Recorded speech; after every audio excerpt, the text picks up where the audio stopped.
The live TV, सच सबसे आगे। नमस्कार, मैं हर्षिता सिंह और आप देख रहे हैं द लाइव टीवी। दुनिया का सबसे बड़ा लोकतंत्र भारत पत्रकारिता के लिहाज से सबसे खतरनाक मुल्कों की लिस्ट में बहुत ऊपर है। अब यहाँ अपराध, भ्रष्टाचार, घोटाले, कॉर्पोरेट और बाहुबली नेताओं के कारनामे अगर कोई पत्रकार उजागर करे तो उजागर करने वाले पत्रकारों को इसकी कीमत अपनी जान देकर के चुकानी पड़ती है। इसको लेकर के पत्रकारों की सिलसिलेवार हत्याओं का एक लंबा इतिहास रहा है, एक लंबी लिस्ट रही है। किसी बड़े बाहुबली या सत्ताधारी नेता के खिलाफ अगर कोई भी पत्रकार खबर लिखे या फिर खबर चला दे तो उन्हें दो तरह से पीटा जाता है बीजेपी के राज में।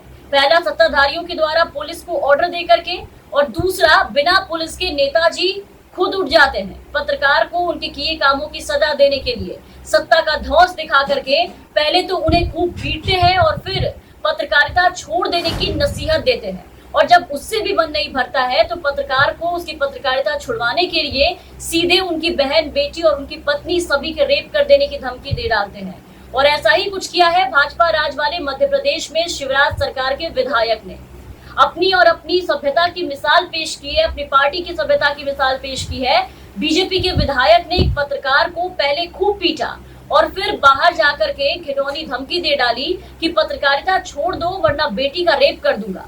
और उससे भी ज्यादा हैरानी की बात यह कि सत्ताधारी नेता के ऐसे धमकी के खिलाफ कहीं किसी थाने में किसी पुलिस की रिपोर्ट लिखने में एफआईआर दर्ज करने की हिम्मत नहीं हुई। सब डर से कांप रहे थे। मध्य प्रदेश की कटनी से बीजेपी के विधायक हैं संजय पाठक। उन पर एक स्थानीय पत्रकार ने गंभीर आरोप लगाया है। पत्रकार का नाम है रवि गुप्ता। रवि गुप्ता का दावा है कि बीजेपी विधायक ने उन्हें किडनैप करके बेरहमी से पीटा है। इसके बाद उन्हें धमकी देते हुए कहा है कि पत्रकारिता छोड़ दो वरना पत्नी, बेटी, बहन सभी का रेप कर दूंगा। इस घटना के बाद वो 3 दिनों तक थाने का चक्कर लगाते रहे, लेकिन पुलिस ने एफआईआर तक दर्ज नहीं की। शायद इसे ही कहते हैं सत्ता का पावर, सत्ता का धौंस, सत्ता की हुकूमत। ये लेटर देखिए, जो लेटर आपको हम दिखा रहे हैं, जो पत्रकार रवि गुप्ता ने लिखा है।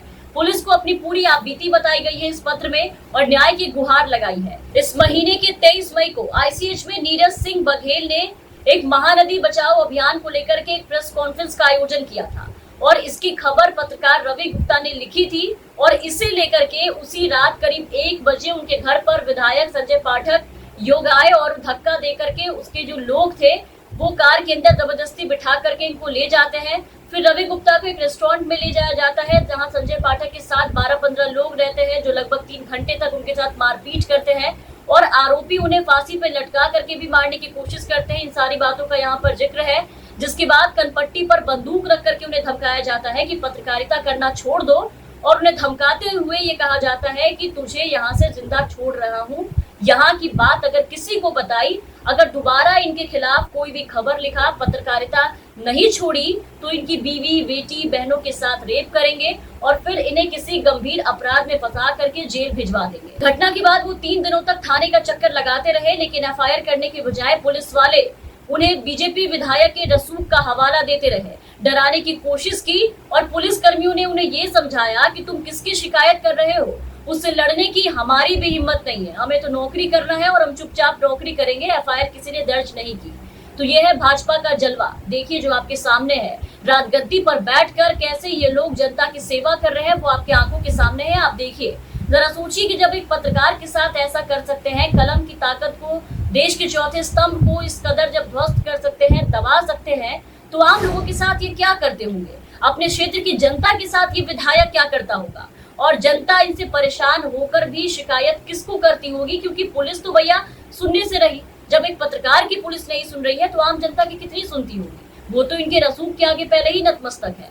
बाकी लोगों की आखिरी उम्मीद बचे मामा कहलाने वाले शिवराज सरकार। तो इन घटनाओं पर, अपने इन बहादुरों पर आज शिवराज सरकार को आगे आकर के जरूर सफाई देना चाहिए कि किसका और कौन सा राज आज पूरे मध्य प्रदेश में कायम हो चुका है। पूरे प्रदेश में आज ये कौन सा राज चल रहा है जहां खबर दिखाने पर एक पत्रकार को पीटा जाता है, उनकी बहन, बेटी, पत्नी को रेप किया से धमकी दी जाती है, कभी पत्रकारों को अर्धनग्न करके जेल में रख करके उन्हें बेइज्जत कर उनकी तस्वीर वायरल की जाती है, उनके मनोबल को तोड़ा जाता है। मतलब सत्ताधारियों की जी हुजूरी ना करने पर लोकतंत्र के चौथे स्तंभ को गिराने की कोशिश की जाती है पूरी तरीके से। भारत हमेशा से ही एक बहुलतावादी समाज रहा है, जहां हर तरह के विचार एक साथ फलते फूलते रहे हैं और यही हमारी सबसे बड़ी ताकत भी रही है इस देश की। लेकिन अचानक यहाँ किसी एक विचारधारा या सरकार की आलोचना करना बहुत खतरनाक हो गया है। आने वाले दिनों से आप देख रहे हैं कि क्या हालत हो चुकी है। इसके लिए आप राष्ट्र विरोधी घोषित किए जा सकते हैं और आपकी हत्या करके जश्न भी मनाया जा सकता है। पत्रकारों के साथ तो यही होता आ रहा है। बहुत ही अफरा तफरी का माहौल है, जहां ठहर कर सोचने समझने और बात करने की जो परिस्थिति है वो बिल्कुल ही गायब हो चुकी है। इस मुश्किल समय में मीडिया को आजाद होना जहाँ चाहिए था, अब देखिए कि मीडिया की ताकत को कैसे ध्वस्त किया जाता है। आज लगभग पूरा मीडिया हुकूमत की डफली बजा रहा है। यहाँ पूरी तरह एक खास एजेंडा जो है वो हावी हो चुका है। पत्रकारों को किसी भी एक खेमे में शामिल होने और पक्ष लेने को मजबूर किया जाता है। यहाँ सत्ताधारियों के खिलाफ अगर बोलेंगे तो देशद्रोही पत्रकार घोषित किए जाते हैं। ऐसा ना करने पर मारपीट की जाती है, पत्रकारों के साथ धमकियों का खेल खेला जाता है, जिसके कारण आज पत्रकारिता छोड़ने को कई पत्रकार मजबूर हो रहा है। खैर, इस मामले में आपको बता दें कि भाजपा राज में सत्ताधारियों से तंग आकर के पत्रकार रवि गुप्ता ने सुरक्षा की मांग की है, न्याय की गुहार लगाई है और ना मिलने पर आत्मदाह की धमकी दी है।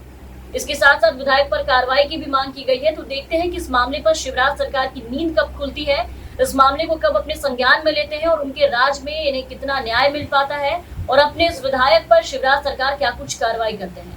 तमाम खबरों और अपडेट्स के लिए आप बने रहे द लाइव टीवी के साथ। द लाइव टीवी, सच सबसे आगे।